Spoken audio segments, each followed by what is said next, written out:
All right, this is going to be a replay review, excuse me, for FIRETIP.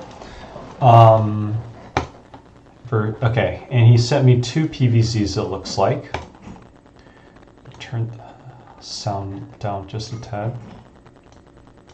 Okay. So things are going to be a little different. This is a tier 1 player versus a tier... sorry, the previous player I reviewed was tier 3, so the device is going to be a little bit different level. I'll just say first and foremost, I did look at these replays before. The Zerg player is pretty good. He's solid. Yeah, there's definitely stuff you can do. There's definitely advice, but it's more the detail and granular level. Because now there are some overall concepts I do want to touch on that I don't think are done correctly, but especially with your build, there's some things I want to touch on. So I'm going to switch down to single view. So it looks like we're going Forge Fast Expand. Okay. So I don't do Forge Fast Expand. Oh, let me fix the camera. I don't do Forge Fast Expand a lot, but I know some bits and pieces of it. So like Semi's a much more experienced Forge Fast Expand player, and he likes it a lot more than I do. So if you have more specific questions for him, ask him. But the variation that I like to do is to go Pylon Scout first, and then after you make your Forge with your second probe, scout in the other direction. The reason behind this is that if you're blind for far too long, especially if they 12 hatch, you have to cannon. Sorry. If you're blind for too long, first of all, you have to double cannon if you're only doing the single scout. And in doing so, if they go 12 hatch, then you are so far behind. Like, it doesn't seem on the surface that's a big deal, but it is a huge deal. Top players will say you're in a 25 to 75 situation if you go 2 cannons before Nexus and they go 12 hatch. So the reasons outlined earlier, that you want to do a Pylon Scout and then the Forge Scout, double scout, is to get your information sooner, get your build adjusted sooner so that you don't fall that far behind. So because of your scout path, you're going to scout last, which is unfortunate, but this is how it goes. Okay, so there's a double scout here, but not exactly the way I talked about. And you can see here, he is going 12 hatch. And you went cannon before Nexus. He is ahead, probably 65-35. This, like I said, it doesn't seem like that big of a difference just by the surface, but I assure you it's huge. The fact that you cannoned before your Nexus, it's a big deal. It puts you way behind. Is it fair? No, not at all. But that's just the way it goes with these build interactions. Now, so like if you Forge Scouted, you would have seen the hatch first. You could have canceled the cannon. Sometimes, let me think. I'm not really sure the specifics. There's a chance you could cancel the Forge even and get the Nexus up faster. I'm not exactly sure, but that's probably I know in some situations that's a possibility. Either way, you just want to cut as much corners as you can, given hatch first is a really strong economic opener. And because you don't get your Zealots out until later because of this build, you just can't harass him and force Zerglings. So you just can't damage his economy. He's going to run rampant with his economy.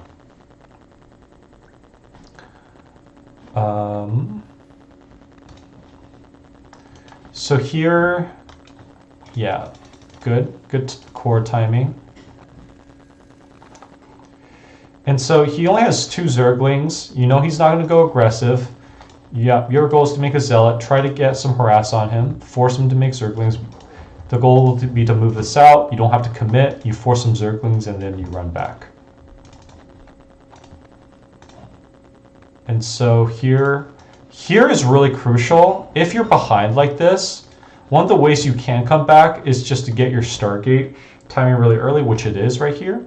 But your timing has to be really crisp. So 420 Stargate is like the time that you can get with this build. But it looks like about 10 seconds late. It's okay, I guess. But one of the ways to kill an extra Overlord to get even or ahead, if you kill one Overlord, it's pretty much even. But if you kill an extra Overlord, like the second Overlord, it puts the Zerg pretty far behind. So that's one way to come back. Hence why the Stargate timing will be being more crisp would be helpful. So far it looks okay, but you can see here. Okay, this is not good. These Zealots are. Hold on 1 second.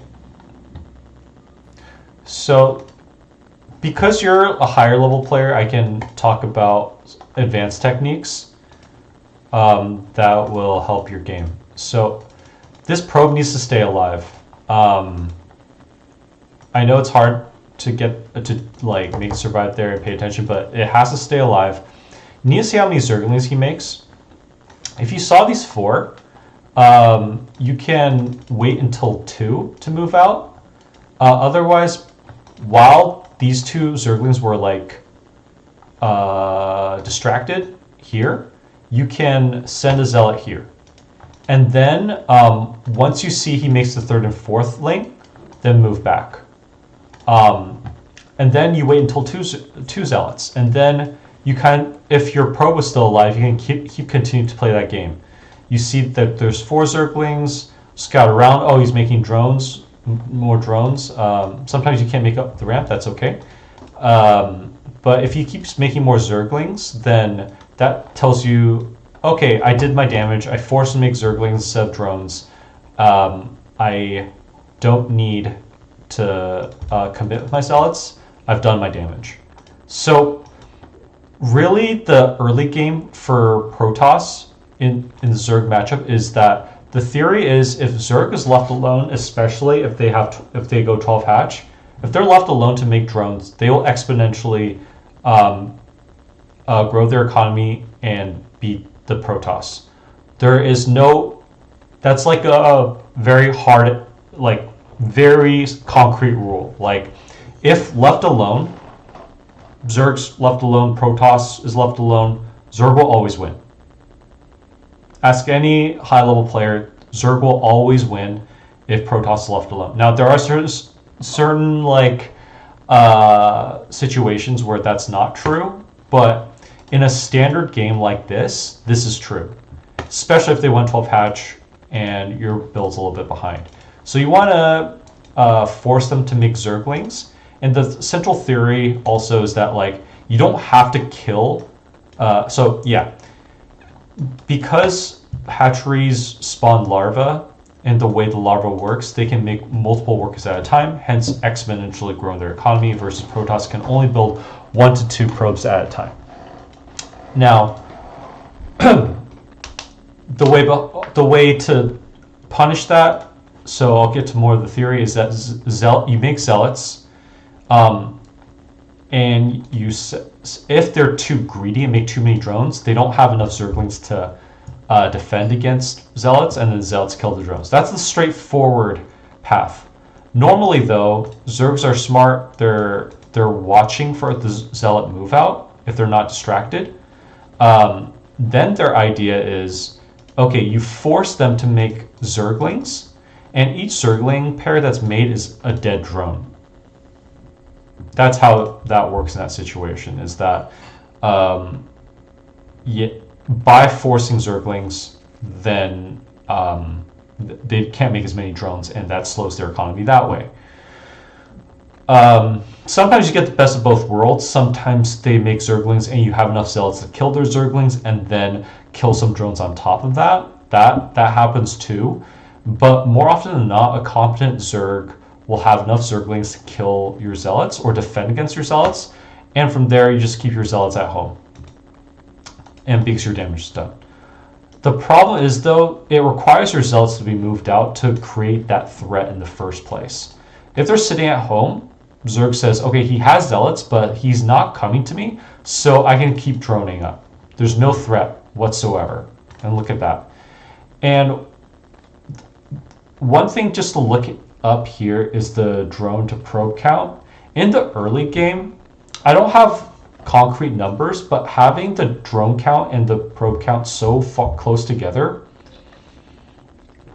this is a disaster for Protoss. Protoss wants to be like 6 workers ahead, approximately, for it to be like a kind of an even game. If it's close like this, especially in the early game, that's very bad for Protoss. So when you look at your games in the future, you can use that kind of measure, and if it's really close, then that is not good. So he goes 973, and 973 is incredibly strong off of 12 hatch because they get their drone counts high up so quickly, and that as a cascade gets their Hydra tech, their Hydras up very quickly as well, and it very often catches the Protoss off guard because it's such a quick timing, especially off the 12 hatch. Here, the Zealot is moved out. I don't like this. We're moving out blind. We do see the Hydra eventually, but the problem is a lot of Zergs, they'll have an Overlord here, they'll wait till you move out, and then just streamline a group of 12-lings here, kill the cannon, kill your probes, or run into the base. It sucks. This move out is very late, as a matter of fact, but if you're going to do this, keep one Zealot here and one probe behind it to make a wall or block this choke, so that if Zerglings stream in, it is blocked and buys you time to pull your probes to defend too. Because this is just way too naked. You're going out blind. You have no idea if he has speedlings, etc. So that's very unsafe. Okay, but you do see Hydras at this point in time. What do? Let's see. You want your Corsairs out scouting. Okay. Your Zealots are running back. That's good. And you want to get about 4 to 5 cannons. At home, this is this one you can play with. Sometimes I see Protosses pull their natural gas drones to get more minerals for cannons, but that's something you can experiment with. I personally like to keep this on. I think I have enough money for cannons, so I like to keep this on for the faster tech, but some people like to do that. You have your Citadel, good. You want to cancel +1 air weapons, so because you know he's not going muted, that's not going to help you in the near future. So I've canceled that, and then yeah, you make enough cannons. So right now comes a key decision point. You want to keep this Corsair alive. Sometimes players have 2 Corsairs, 1, it doesn't matter. You just want 1 to 2. Your main job at this juncture is to scout 1 to 2 things. So for 1, you see he only has 5 Hydras. You could probably get away at this point with just canceling these 2. You would scout this Corsair, scout further behind, see if he's making more, and then you build these 2 more. Because these ones right here, they're no threat against these 2 and this 3rd one coming up. 5 Hydras isn't going to do it, especially against 4 Zealots. But you absolutely do need these 2 upon more scouting information. So definitely scout what's coming and then adjust your cannon count accordingly. Now from there, there's one of 2 things that he's going to do. One is that he's going to either flood continuous Hydras. He's just going to non-stop make Hydras, in which case you need like 10 cannons. I'm not even joking. That's how many he's making. The other thing to do, that is assuming he's not droning. He's only sticking to the number of drones that he has currently and not grow his economy. So 973, what? That's 9 drones 97 plus 3. So that's 19 drones plus 3 more for gas. That's 22 drones total. If he sticks on 22 drones, that he's able to make a ton of Hydras, and then with the goal of busting you completely.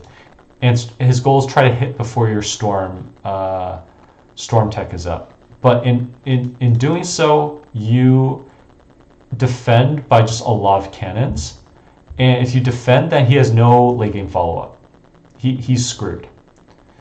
That's one path. The other path what usually happens is that the Zerg is going to make a bunch of Hydras, let's say a group of 8 or 12, bust maybe the Forge, maybe the Gateway, but then transition into a heavy macro game. So they're going to get a lair, they're going to get a 4th hatchery, Evo chamber, and they're going to transition and try to outmuscle you in the late game while putting you behind and forcing some cannons. So your goal is to figure out which one of these two he's doing. It's stressful because he's attacking your front while he's going to be, how do I say this? Yeah, he's attacking your front and he's going to be sending Hydras down this way, and you have to make sure this is kept alive. So it is stressful. So you have to watch the front too, but getting that information is absolutely crucial. It's absolutely crucial. Okay, so he has 7 Hydras. So you don't know if he's like building 12 more Hydras behind this. You have no information whatsoever. And once he gets to like 18, 24 or something, he could just kill you. This is not going to hold. So you need that information. And you're seeing now that there's no Hydras coming here. And you can see there's a bunch of drones now. And he's building up hatcheries. And if you were to look at his main base, he'd be getting a lair too. So you missed out on a lot of information.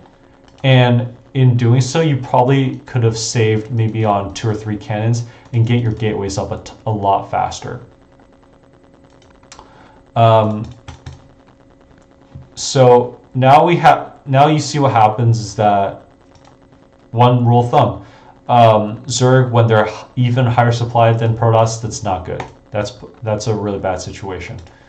So that's one key thing, is that you need to scout if he's going lair slash macroing slash getting more hatcheries.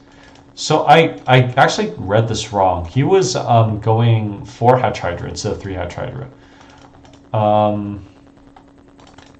So usually, yeah. So okay, he added an extra hatch. So this explains why his attack was delayed a bit. Usually the hydra attack will hit around 5:30 or so, but it's a lot later because he added an extra hatch. But in doing so, he has more flexibility in macro and resources with larva.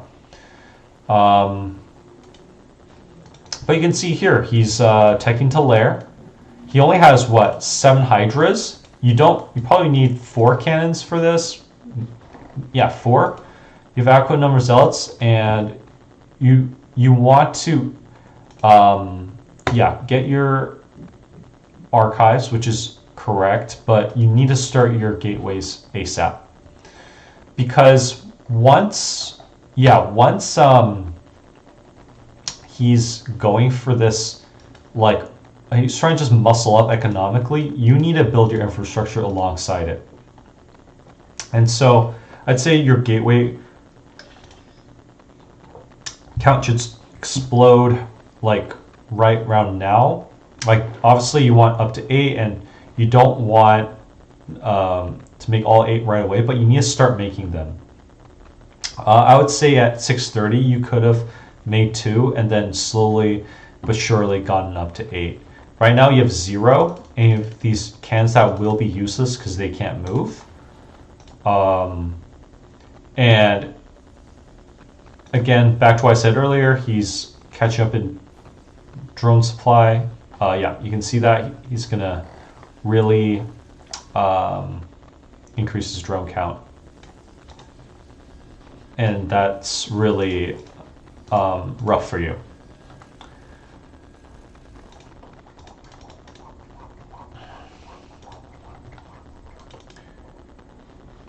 one of the things that, in order to slow Zerg down, is to get your +1 weapons. Even though he killed it, sorry, you want your leg speed. You can't get +1 ground weapons because he killed your forge earlier, but you are correctly getting 2 forges to catch up on your upgrades. This is the correct move. Getting legs is good, but you're never going to do any damage with this, right? So how it's supposed to look is this. So imagine for a second, with your Corsair, you see that the Hydra count is really low. And then ideally this pylon would be here earlier, or at least start the gateways now. Or even, yeah, earlier. I'll try to pinpoint and be a little bit more precise. So, okay. We see the, yeah, Corsair. With this Corsair, let's say you see this and you're like, oh my god, there's like nothing coming. Okay, there's like no, okay. I will keep these 3 cannons, maybe add this 4th, and then add your 2 gateways now. You could have added your 2nd, 3rd gateway around this time. Obviously, ideally there have been a pylon here, but the point stands is that you get your 2nd, 3rd gateway a lot faster. And then you ideally or accurately just defend with these 3 to 4 cannons. He doesn't commit, he doesn't push.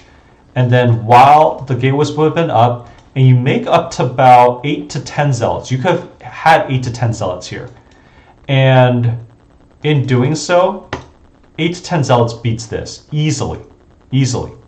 And then instead of him being able to comfortably drone at home, he has to make more Hydras. And this is the same concept earlier. Instead of being able to exponentially grow his economy and just drone up as he wishes, he has to make Hydras to defend, but that's good for you in the long term because that stalls his economy. And yeah, you would ideally move out with these 8 to 10 zealots, but because of that, you just gave him a free window to drone up very comfortably, and he's just gonna out macro you. This is a very hard spot to win for anybody.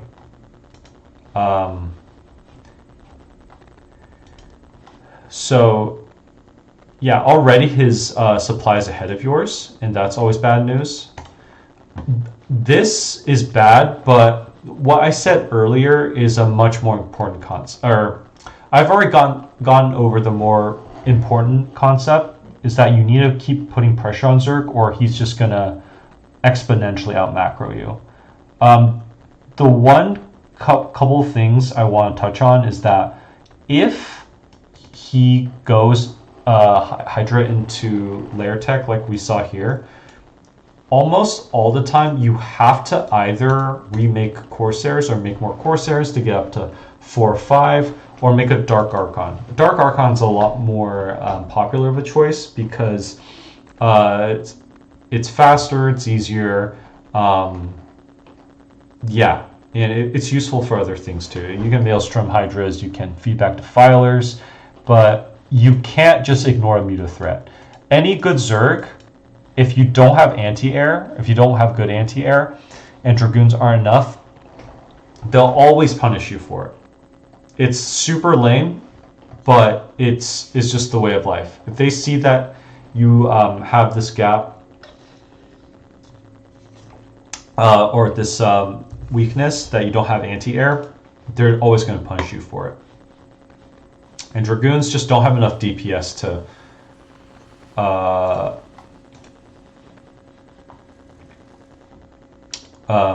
defend. And honestly, you killed a lot of Hydras, but that was worth for him, honestly. Because the way to think about it, and I'll credit this to Jae-yoon, his analogy is that your High Templars are like your bullets, and you have 4 bullets basically. If you lose all your bullets, it doesn't matter how many Zealots or Dragoons you have. Without any bullets, you have no firepower, or you don't have any muscle behind your army, because you absolutely need Storm in order to fight against Zerg, because Hydras and Lurkers just trade way too efficiently against Dragoons and Zealots.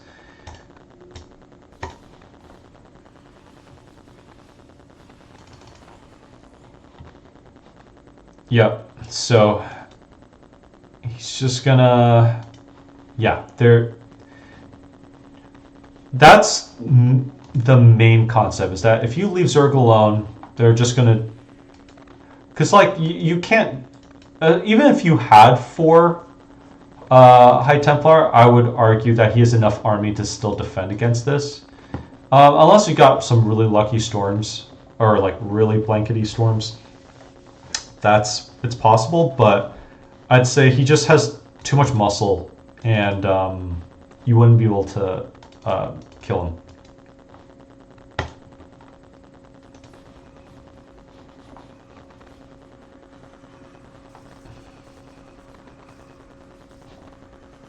You can see Dragoons they're so expensive, and they just melt to Hydras, and Hydras are cheap, they're fast, and I'm just speed this up. This game is essentially over. So you need to set yourself up for a good mid game in order to stand a chance in the late game. Because right now you don't stand a chance.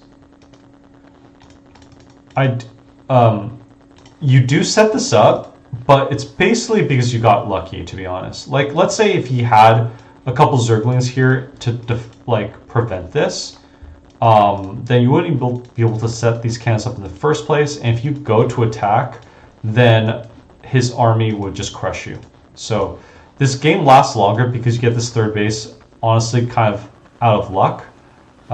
Because, yeah, essentially the game is done.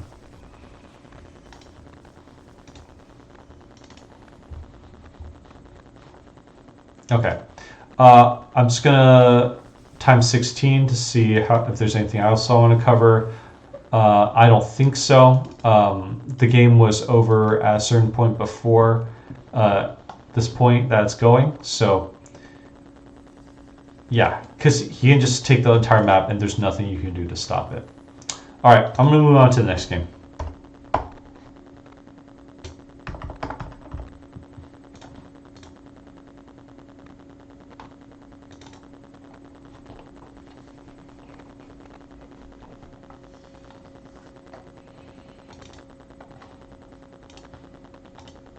Okay, and I remember this game was a little unusual. You use a build that I'm honestly not familiar with at all. It was the old school way to play, but I just don't have a lot of experience, so I don't have like expert knowledge on this build. I can tell you general concepts of where you went wrong, but I don't have like intricate details for this build because I don't play this build at all. It's like if I'm a chef and you said, hey, I'm trying to make chocolate chip cookies, I would tell you, I don't ever make chocolate chip cookies. I kind of know the basics. There's going to be other chefs or bakers out there that are way more experienced at making chocolate chip cookies. They know the best ingredients, the exact precise amount of flour, the exact brand of eggs to use. I can whip something up decent, but I can't give you those details, and that's kind of how I feel about the build that you're about to do. So you go one gate. Okay. No, I think you went 2 gate. Yeah, you go to, you go to, did you go, hold on. You go, did you go 10 gate? Okay, that's kind of a PvP build, honestly, but. So this is unusual. I'm not sure why you do this. if you're gonna go 10-10, oh, you go 9-10. Okay. If you're gonna do this, might as well just do it at your natural or in the center. Like, this is, if you, what? Okay. There are ways in StarCraft to take half measures, and I'm not the biggest fan of them. So what I mean is, doing this tells me, okay, I'm going for a very fast rush, but I'm sacrificing a lot of economy for it. But I also want to be safe by putting it inside the base. So there's a lot of like hedging here. In my mind, I'm thinking, okay, if I want to go aggressive, I'm just going to go 9-9. And then either build at the natural or put it at the center of the map. If I want a stable, more macro-based 2-gate play, then go 10-12. That gives you more probes, gives you more backbone in terms of economy. So right now, this is kind of like a halfway midpoint between different philosophies, so I'm not a fan of it. So pick which way you want, but stick to it. So this works out very poorly for you because he's cross-spawn. And as we know, cross-spawn is the longest distance, and so any rush that this could hope to do is going to be much harder to pull off because the travel distance is much longer. And if I wasn't mistaken, he did 12 hatch also, so this is even worse of a position than you were in last game. He's going to have 2 bases. Oh, and you sacrifice probes too. Okay. This game is over. Honestly, it's already over. I wish I could... Okay, and then also, he kills probes on top of it. It was good to force these 2 sunkens, but with 2 hatcheries, and you only on 1 nexus, it's just way too difficult for you to catch up. I know it looks good at the moment, but you'll see very quickly that he's gonna just really catch up, and that's not even factoring in the probe kills that he gets with the Zerglings. And you can see here his drone count just catches up so quick on 2 hatch. You show that you're going, okay. You go 3-gate Citadel. Okay, 3-gate Zealot. He saw the Citadel. He's gonna have a Sim City. He can drone drill. This is not gonna be in your favor.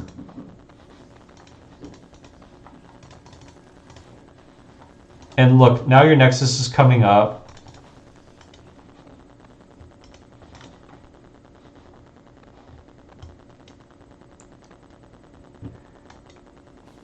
He has 5 drones ahead of you.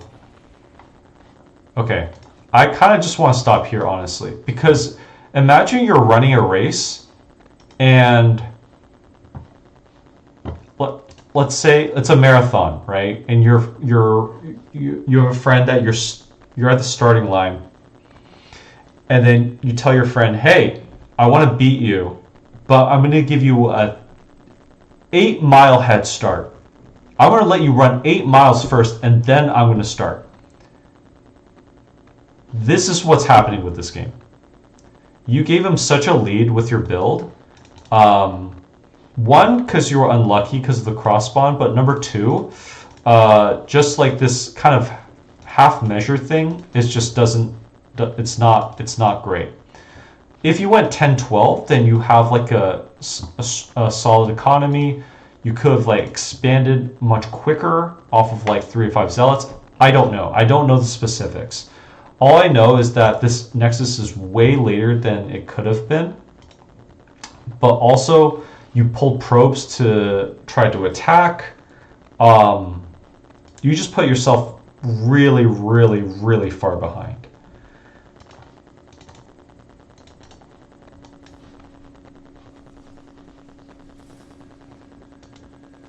So again, I don't want to kind of even more analysis, because it's like, oh, how do I try to catch up on an 8-mile deficit?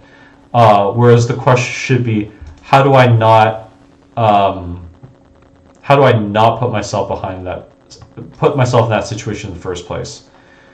I'll give one more tip. So this Zealot High Templar move out is really not good, because Hydras are really flexible, they're really fast, and they'll do exactly what you saw they did.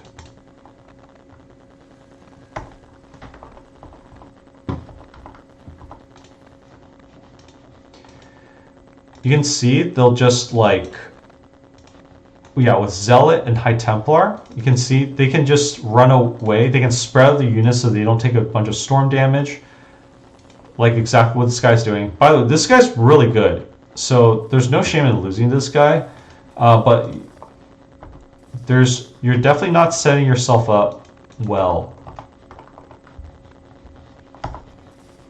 And then, yeah, you can see that he can just snipe it, and the Zealots just don't provide enough protection. This is what you did only works. It only works in situations where the Zerg. Okay. Okay. It actually looks like this kind of situation actually is where it works, but it's not how it was before. So in this situation, it is not good. Zerg has vision of when you're going to move out. Now, sometimes they'll have overlords placed at cliffs. They'll see exactly where your High Templar and Zealots are moving, and then snipe the High Templar from angles that your Zealots aren't covering. That's the theory of why it's bad. When it's good is when the Zerg army, or their vision looks like this. Okay, this is when it's actually good. So you can see from Zerg's perspective, Zerg has no idea where you are. They have no vision on the map. And if they're turtled up like this, then it makes it easy for High Templars to storm. It makes it easy for them to find targets. But when they're out on a map, they can like flank, they can do nifty moves. No, it's not a good move. That's why you should never ever move Zealots and High Templar out, unless if you have a ball of Dragoons also for protection. The Zealot High Templar only is only good if you have, let's say, Corsairs to like kill their Overlord vision, establish map control, and have Zealots to chase the Hydras or whatnot back to their base and have them in a turtle position like this. Otherwise, you just lose too many High Templar, you lose your bullets, like you said, like I mentioned before, and you're screwed. So, if all right, I think I'll just give one more tip, because, like I mentioned before, he just grows exponentially more than you. No one can win this. And give this to a Protoss programmer. I don't think they could win this, honestly. Okay, so what should you have done if you are behind like this? First of all, don't do this build. But secondly, you know there's no way you can attack him because you're so far behind in economy. What you hope to do, especially if it's crossbond, which makes it a little bit more viable, you take this base and defend with Zealots and High Templar, and just hope that he donks into you and loses a bunch of units to storm, or he. Oh yeah, that's the way to do it, and just try to catch up economically by taking a faster third. Grow your gateway count, try to get a massive army, and then trade really efficiently with storm and good army movement. Because otherwise you're screwed. if he had made Muta, you would be screwed. He could kill the third base, run around, pick up probes. So you're kind of gambling already by not building anti-air. But if you are to take a path to like try to catch up, I'll take the third fast, try to get cans up ASAP, and storm army as they come.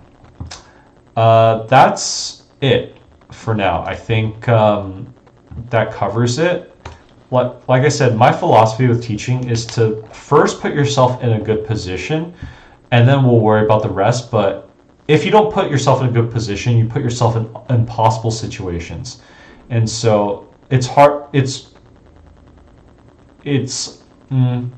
Your goal isn't to figure out what to do in impossible situations. Your goal is to figure out how to put yourself in good situations. So with that, hope that was helpful. All right. Yeah, take care.